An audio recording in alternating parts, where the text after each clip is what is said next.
رب العالمین والصلاة والسلام علی سید المرسلین اما بعد فاعوذ باللہ من الشیطان الرجیم بسم اللہ الرحمن الرحیم الصلاة والسلام علیکہ یا رسول اللہ وعلی آلکہ واصحابکہ یا حبیب اللہ الصلاة والسلام علیکہ یا نبی اللہ وعلی آلکہ واصحابکہ یا نور اللہ۔ آج ایک بڑا ہی عجیب و غریب بھی اور دردناک واقعہ بھی ہے۔ نبی پاک علیہ السلام سے ہم سب کو بے انتہا محبت ہے اور یہ ایمان کی جان ہے۔ نبی پاک سے محبت نہیں تو ایمان بھی کمپلیٹ نہیں ہوتا، اور جب نبی پاک علیہ السلام کو تکلیف پہنچے یا نبی پاک علیہ السلام کو کسی طرح کی کوئی ایذا پہنچے تو یقیناً جب امتی اس کو پڑھتا ہے سنتا ہے تو دل پر بھی تکلیف ہوتی ہے۔ ایک ایسا ہی واقعہ جس میں ہمارے آقا علیہ السلام کو تکلیف پہنچائی گئی، نبی پاک علیہ السلام پر جادو کیا گیا۔ ناظرین، آج یہ واقعہ ہم سنیں گے اور یہ قرآنی واقعہ ہے اور اس کے ذریعے بہت ساری باتیں بھی سنیں گے۔ جادو کے بارے میں بڑے مسکنسیپشن ہیں لوگوں کے ذہنوں میں، اور سمجھتے ہیں کہ جادو توڑ کرنے کے لیے بڑے عجیب و غریب عمل کرنے پڑیں گے، بڑے گناہوں والے کام کرنے پڑیں گے، اللہ کی ناراضگی والے کام بھی لوگ کرنے کے لیے تیار ہو جاتے ہیں، حرام اور ناجائز کام کرنے کے لیے تیار ہو جاتے ہیں اور سمجھتے ہیں کہ اس سے جادو سے بچا جا سکے گا۔ البتہ جادو کروانے کے لیے بھی لوگ بڑے ہی ناجائز اور حرام کام کرتے ہیں جو کہ جہنم میں لے جانے والے کام ہوتے ہیں۔ اللہ مجھے اور آپ کو ہمیشہ جادو ٹونے آصف سے محفوظ رکھے، ہر قسم کی بلاؤں سے محفوظ رکھے، اور آج قرآن کے ذریعے سمجھیں گے کہ جادو کا علاج کیا ہے، جادو ہو جائے تو بچا کیسے جا سکتا ہے، اور نبی پاک علیہ السلام پر جب جادو ہوا تھا، جادو کرنے کی کوشش کی گئی تھی، اس کا نتیجہ کیا نکلا۔ ناظرین، توجہ کے ساتھ آپ نے سلسلے میں شامل رہنا ہے۔ روایت یہ ہے کہ لبید بن عاصم یہودی اور اس کی بیٹیوں نے نبی پاک علیہ السلام پر جادو کر دیا، جس کا اثر پیارے آقا علیہ السلام کے جسم پر نمودار ہوا۔ طبیعت شریف جو ہے وہ کچھ ناساز ہونے لگی، آپ کے قلب، آپ کی عقل مبارک اور آپ کے اعتقادات پر کوئی اثر نہ ہوا، صحت مبارک پر تھوڑا سا اثر ہوا۔ چند روز بعد حضرت جبریل امین بارگاہ رسالت میں حاضر ہوئے اور عرض کی، یا رسول اللہ صلی اللہ علیہ وسلم، ایک یہودی نے آپ صلی اللہ علیہ وسلم پر جادو کر دیا ہے، اور جادو کا جو سامان ہے وہ فلاں کنویں میں ایک پتھر کے نیچے دبا ہوا ہے۔ سرور کائنات علیہ السلام نے حضرت علی مولائے کائنات شیر خدا کرم اللہ تعالی وجہ الکریم کو بھیجا۔ انہوں نے کنویں کا پانی نکالا اور پتھر اٹھایا تو اس کے نیچے سے کھجور کے گھابے کی تھیلی برآمد ہوئی، یعنی کھجور کے جو چھلکے ہوتے ہیں اس طرح کی تھیلی برآمد ہوئی، اور اس میں نبی پاک علیہ السلام کے منہ مبارک جو کنگھی سے ٹوٹے تھے، اور کنگھی کے ٹوٹے ہوئے کچھ دندانے، اور ایک ڈور یا کمان کا چلہ جس میں 11 گٹھانے لگی ہوئی تھی، اور ایک موم کا پتلا تھا جس میں 11 سوئیاں چبھی ہوئی تھی۔ یہ سب سامان پتھر کے نیچے سے نکلا، اور یہ مولا علی کرم اللہ تعالی وجہ الکریم یہ سارا سامان لے کر نبی پاک علیہ السلام کی بارگاہ میں آ گئے۔ اس کے بعد سبحان اللہ، اب اس کا توڑ کیسے آیا، اس کا علاج کیسے ہوا، اس کا حل کیا نکلا؟ جبریل امین اللہ تبارک و تعالیٰ کی بارگاہ سے سورہ فلق اور سورہ ناس لے کر حاضر ہوئے، یعنی اب جو سورہ فلق اور سورہ ناس ہے وہ نازل ہوئی، اور ان دونوں صورتوں کو ملائیں تو ناظرین اس میں 11 آیتیں ہیں۔ ہر ایک آیت کے پڑھنے سے ایک ایک گرہ کھلتی جاتی تھی، یہاں تک کہ سب گرہیں کھل گئیں، اور پیارے آقا علیہ السلام بالکل شفا یاب ہو گئے۔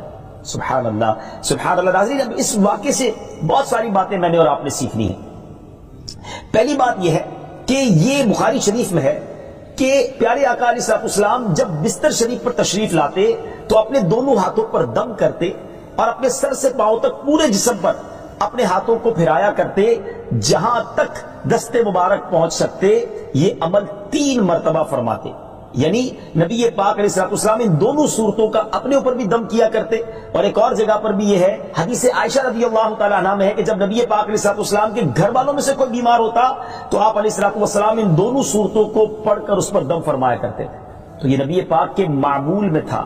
تو آج اگر ہم میں بھی کوئی بیمار ہو جائے، فیملی میں کوئی بیمار ہو جائے، اپنے آپ کو من آفتوں سے بچانا چاہتے ہیں تو اول آخر 3 بار درود پاک پڑھیں، سورہ فلق اور سورہ ناس کی تلاوت کریں، اپنے ہاتھوں پر دم کر کے اپنے جسم پر پھیر لیں، کسی مریض پر دم کر دیں، انشاءاللہ اس کی برکت ملے گی۔ یہاں ایک اور مسئلہ بھی سیکھنے کو ملے گا کہ تعویذات اور عملیات میں جس میں کوئی لفظ کفر و شرک کا نہ ہو وہ جائز ہے۔ اسی طرح گنڈے بنانا اور ان پر گرے لگا کر آیات قرآن اور اسماء الہیہ پڑھ کر پھونک مارنا بھی جائز ہے، یعنی تعویذات اگر شرک سے پاک ہیں، اگر کفریہ کلمات سے پاک ہیں تو وہ کرنے میں کوئی حرج نہیں، وظائف کرنے میں کوئی حرج نہیں، یہ قرآن و حدیث سے ثابت ہے اور آپ نے یہ سنا۔ ناظرین سیکھنے کو کیا مل رہا ہے؟ خلاصہ یہ ہوا کہ سورہ فلق یعنی قل اعوذ برب الفلق اور قل اعوذ برب الناس، یہ دونوں صورتیں جن اور شیاطین، نظر بد اور آسیب اور تمام امراض خصوصاً جادو ٹونے کا مجرب علاج ہیں۔ ان کو لکھ کر تعویذ بنائیں، گلے میں پہنائیں اور ان کو بار بار پڑھ کر مریض پر دم کریں اور کھانے اور پانی اور دواؤں پر پڑھ کر پھونک دیں اور پھر مریض کو کھانا وغیرہ کھلائیں، انشاءاللہ عز و جل ہر مرض اور بالخصوص جادو ٹونا دفع ہو جائے گا، مریض شفا یاب ہو جائے گا۔ اسی طرح قرآن مجید کی دوسری تمام صورتوں کی خصوصی خواص ہیں جن کو بہت خوبصورت کتاب جنتی زیور ہے اس میں بھی آپ پڑھ سکتے ہیں ناظرین۔ اسی طرح ہمیں چاہیے کہ قرآن پاک کی تلاوت کرتے رہیں، قرآن پاک کی ہر حرف میں شفا ہے، برکتیں ہیں، اور آج خاص طور پہ ہمارے ناظرین کو گویا وظیفہ، قرآنی وظیفہ مل رہا ہے۔ بہت سارے ناظرین یہ گزارش کرتے ہیں کہ ہمیں کوئی وظیفہ بتایا جائے، تو دیکھیں آج تو قرآن کے ذریعے، اور وہ وظیفہ جو نبی پاک کو رب کی طرف سے عطا ہوا، پیارے آقا علیہ الصلوۃ والسلام کو بھی شفا نصیب ہوئی، تو ہمیں ضرور اس کو اپنانا چاہیے۔ ناظرین اس سے پہلے کہ میں مزید اس معاملے میں آگے بڑھوں، میں چاہتا ہوں کہ دونوں صورتوں کی تلاوت اور اس کا ترجمہ پہلے سن لیتے ہیں اور پھر مزید اس بارے میں بات کرتے ہیں کہ اس حیرت انگیز واقعے سے مجھے اور آپ کو مزید کیا سیکھنے کو ملتا ہے۔ پہلے سورہ فلق کی تلاوت ہوگی، سورہ ناس کی تلاوت ہوگی۔ میں یہاں ایک اور بات بھی کہنا چاہوں گا، کچھ لوگ یہ کہتے ہیں جناب ہم وظیفہ کرتے ہیں اثر نہیں ہوتا، برکت نہیں ملتی۔ پہلے یہ چیک کر لیں کہ آپ کے مخارج ٹھیک ہیں، آپ تلاوت صحیح مخارج کے ساتھ کرتے ہیں۔ تو اب جو تلاوت آپ سنیں گے نا تو اس میں یہ بھی چیک کر لیں کہ آپ کیا اسی طرح کے تلفظ کے ساتھ پڑھتے ہیں، اور اگر مسٹیک کر رہے ہیں تو قرآن پاک صحیح طریقے سے پڑھیے، پھر دیکھیے اس کی کیسی برکتیں ملتی ہیں۔ آئیے سورہ فلق اور سورہ ناس کی تلاوت اور اس کا ترجمہ۔ قل اعوذ برب الفلق من شر ما خلق ومن شر غاسق اذا وقب ومن شر النفاثات في العقد ومن شر حاسد اذا حسد۔ تم فرماؤ میں اس کی پناہ لیتا ہوں جو صبح کا پیدا کرنے والا ہے، اس کی سب مخلوق کے شر سے، اور اندھیری ڈالنے والے کے شر سے جب وہ ڈوبے، اور ان عورتوں کے شر سے جو گروہ میں پھونکتی ہیں، اور حسد والے کے شر سے جب وہ مجھ سے جلے۔ قل اعوذ برب الناس ملک الناس الہ الناس من شر الوسواس الخناس الذي يوسوس في صدور الناس من الجنة والناس۔ تم کہو میں اس کی پناہ میں آیا جو سب لوگوں کا رب، سب لوگوں کا بادشاہ، سب لوگوں کا خدا، اس کے شر سے جو دل میں برے خطرے ڈالے اور دبک رہے، وہ جو لوگوں کے دلوں میں وسوسے ڈالتے ہیں، جن اور آدمی۔ ناظرین سورہ فلق اور سورہ ناس کے بے شمار فضائل و برکات ہیں۔ ایک اور حدیث پاک سنیے، حضرت عبداللہ بن خبیب رضی اللہ تعالیٰ عنہ فرماتے ہیں کہ ہم پر ہلکی بارش ہوئی اور اس وقت اندھیرا چھایا ہوا تھا، اور ہم پیارے آقا علیہ الصلوۃ والسلام کا انتظار کر رہے تھے کہ وہ آ کر ہمیں نماز پڑھائیں۔ پھر نبی پاک علیہ الصلوۃ والسلام ہمیں نماز پڑھانے کے لیے تشریف لائے اور ارشاد فرمایا پڑھو۔ میں نے عرض کی کیا پڑھوں؟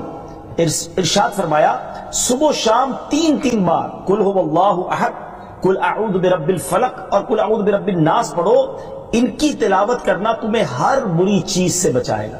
چلیں ایک اور وظیفہ مل گیا، سورہ اخلاص کو بھی شامل کر رہے ہیں، تو صبح و شام پڑھیں تو انشاءاللہ بری آفتوں سے، مصیبتوں سے، جادو ٹونے سے، آسیب سے، ان طرح کی بلاؤں سے انشاءاللہ محفوظ رہیں گے۔ ناظرین یہاں کچھ مسائل بھی سیکھ لیتے ہیں۔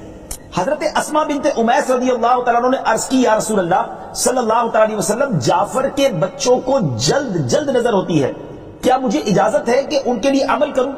نبی پاک علیہ الصلوۃ والسلام نے اجازت عطا فرمائی۔ تو سیکھنے کو یہ ملا کہ تعویذ اور عملیات جن میں کفر و شرک نہ ہو، کوئی کلمہ ناجائز نہ ہو، تو اس میں جو ہے وہ تعویذ کرنا، عمل کرنا جائز ہے، اور خاص کر وہ عمل جو آیات قرآنیہ سے کیے جائیں یا احادیث میں وارد ہوئے ہوں۔ اسی طرح چند مسائل بھی سیکھنے کو ملے۔ یہ دونوں صورتیں جو ہیں ان کے شان نزول سے ہمیں معلومات کیا ملتی ہیں۔ نمبر ایک، جادو اور اس کی تاثیر حق ہے۔ کچھ لوگ جادو کا انکار کر دیتے ہیں، یہ درست نہیں ہے۔ جادو اور اس کی تاثیر حق ہے کیونکہ قرآن میں اس کا ذکر ہے، اور نبی پاک علیہ الصلوۃ والسلام پر بھی آپ کی صحت مبارک پر اس کا اثر ہوا۔ نمبر دو، نبی کے جسم پر جادو کا اثر ہو سکتا ہے، جیسے تلوار، تیر اور نیزے کا بھی اثر ہوتا ہے۔ یہ شان نبوت کے خلاف نہیں ہے۔ ہاں، ایسا اثر نہیں ہو سکتا کہ جس سے نبوت کے متعلقہ امور میں خلل آ جائے۔ حضرت موسیٰ علیہ السلام کے مقابلے میں جادوگر بالآخر اس لیے فیل ہوئے کیونکہ وہاں جادو سے معجزے کا مقابلہ تھا، ورنہ حضرت موسیٰ علیہ السلام کے خیال پر بھی اس جادو نے اثر کیا کہ ان کو خیال ہوا کہ یہ لاٹھیاں، رسیاں چل رہی ہیں۔ نبی کریم علیہ السلام کے خیال پر بھی اسی طرح یہی اثر ہوا تھا۔ نمبر تین، جادو کو دور کرنے میں سورہ فلق اور سورہ ناس کو خصوصی تاثیر حاصل ہے۔ نمبر چار، جادو، ٹونے اور عملیات اور اثرات اور بیماریوں کو ختم کرنے کے لیے قرآن پاک کی صورتوں اور آیتوں کو استعمال کیا جا سکتا ہے، اور بخاری شریف میں سورہ فاتحہ کو اس مقصد کے لیے استعمال کرنے کا بیان موجود ہے۔ تو سورہ فاتحہ کو سورہ شفا بھی کہا جاتا ہے، تو یہ بھی شفا کے لیے بڑا مجرب اور بڑا پیارا وظیفہ ہے۔ ناظرین، یہ چند باتیں تو ہم نے اس واقعے کے متعلق سیکھی، سورہ فلق اور سورہ ناس کے کچھ فضائل بھی سنے۔ میں یہاں ایک اور بات بھی کرنا چاہتا ہوں کہ آج کل پرابلم یہ ہو گیا ہے کہ اتنے عاملین آ گئے ہیں، اتنے عمل کرنے والے لوگ آ گئے ہیں، اتنے بورڈ ہمارے شہروں اور وطن میں لگ جاتے ہیں کہ ایسا لگتا ہے ہر دوسرے آدمی پہ جن ہے یا اس پہ جادو ہو گیا ہے۔ خدا را جھوٹے عاملین سے اپنے آپ کو بچائیے۔ اگر جینے کی تمنا ہے تو کچھ پہچان پیدا کر۔ لوگوں کے گھر بک جاتے ہیں، لوگوں کی عزتیں پامال ہو جاتی ہیں، عجیب ماحول ہو گیا ہے۔ کچھ بد نصیب تو وہ ہیں جو کسی کو تباہ کرنے کے لیے جادو کروانے جاتے ہیں اور ہزاروں لاکھوں روپے خرچ کرتے ہیں، اور پھر بیچارے کچھ جب بیمار ہو جاتے ہیں تو اپنا بعض اوقات ڈاکٹری مسئلہ ہوتا ہے، وہ بھی کسی عامل کے ہتھے چڑھ جاتے ہیں، اور وہ کہتا ہے جناب آپ کے گھر میں بہت برا عمل ہوا ہے، فلاں جگہ کوئی چیز دبی ہوئی ہے، اور اس کو اب سنبھالنے کے لیے، اس کو نکالنے کے لیے اتنے بکرے چاہیے، اتنے مرغے چاہیے، اتنے انڈے چاہیے، قبرستان میں یہ عمل کرنا ہوگا، اور پھر غریب آدمی اپنی چیزوں کو بیچ بیچ کر ہزاروں لاکھوں روپے دے دیتے ہیں، اور خاندان کے خاندان ٹوٹ جاتے ہیں۔ ایسا نہ کریں، پلیز ایسا نہ کریں۔ بلکہ میں تو ان عاملین سے بھی گزارش کروں گا کہ حلال روزی کی طرف آئیں۔ دعوت اسلامی نے بڑا شاندار ایک انداز اختیار کیا، اللہ سلامت رکھے دعوت اسلامی کے مدنی ماحول کو۔ ناظرین، آپ سوچ رہے ہوں گے کہ پھر ہماری بیماریوں کے لیے ہم تعویذ کس سے لیں، ہم یہ وظائف کہاں سے لیں؟ آپ کی دعوت اسلامی ہے نا؟